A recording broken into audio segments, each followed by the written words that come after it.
गंगापूर खुलताबाद विधानसभेचे अपक्ष उमेदवार सुरेश सोनवणे यांच्यावर काल रात्री त्यांच्या ताफ्यावर दगडफेक झाली। त्यामध्ये ते जखमी झाले। त्यांना वाळूज पोलीस स्टेशन हद्दीतील 2 नाक्याजवळील सीएसएमएस येथे उपचारासाठी दाखल केले आहे। आता त्यांनी प्रकृती ठीक असल्याची प्रतिक्रिया दिली आहे। की मी जनतेपर्यंत पोहोचू नये, सत्य जेव्हा बाहेर यायला लागलं तेव्हा त्यांच्या पायाखालची जमीन सरकायला लागली।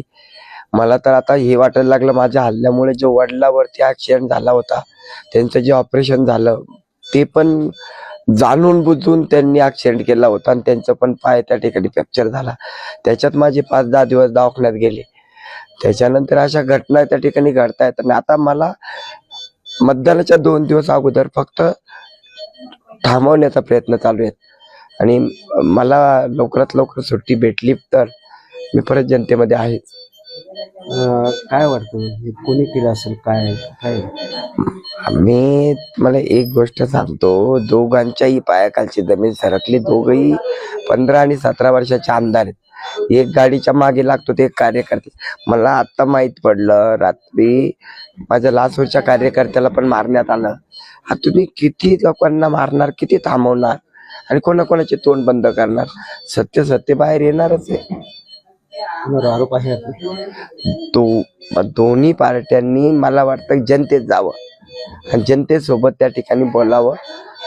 असे हल्ले असे करून तुम्ही नीतिमत्ता दाखवतायत की तुम्ही किती नीच आहात। मतदारांना काय आवडतं? मी मतदारांना एकच आवाहन करेल की यावेळेस सत्याला मतदान करा, खऱ्याला मतदान करा। मी तुम्हाला एकच बोलेल की यांची नीतिमत्ता मी सांगतोय म्हणून नाही, दिसते म्हणून नाही।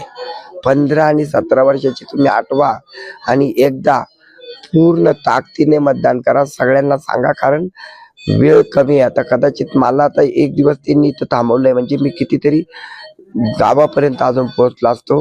पण तुमच्या माध्यमातून तुम्ही जर पोहोचले तर सत्य लोकांपर्यंत बाहेर आलेलं आहे आणि ते सगळ्यांना दिसतंय आणि मतपेटिकेमध्ये यांची मतांची संख्या ही डिपॉझिट जमतं होईपर्यंत त्या ठिकाणी कमी होईल। रात्री आपला हल्ला झाला, जे आपले शुभचिंतक आहे किंवा मतदाता आहे त्यांना थोडी काळजी वाटते, तब्येत कशी आहे? मला एकच म्हणायचं आहे की मी तुमच्या सेवेसाठी आसरू वाहून घेतलेले, मला काही होणार नाही। तुमच्या सगळ्यांच्या शुभेच्छा माझ्याकडे। आज वेळ त्या ठिकाणी त्यांना तेच पाहिजे ना, तुम्ही सगळे थांबावं, मी थांबावं। गावागावात कोणी असू नये म्हणून सगळ्यांनी आपापल्या गावात जावं, आपापली त्या ठिकाणी जी जबाबदारी आहे ती पूर्णपणे पार पाडावी। मी माझ्या जबाबदारी पार पाडायला त्या ठिकाणी बाहेर येतोय। एक 15 वर्षापासून, एक 17 वर्षापासून आमदार आहे, असं वाटलं होतं का असं होऊ शकतं? नाही, मला एक वाटलं होतं बघा, माझी लढाई फक्त पैशावाल्यासोबत आहे, पण एवढं नव्हतं माहित की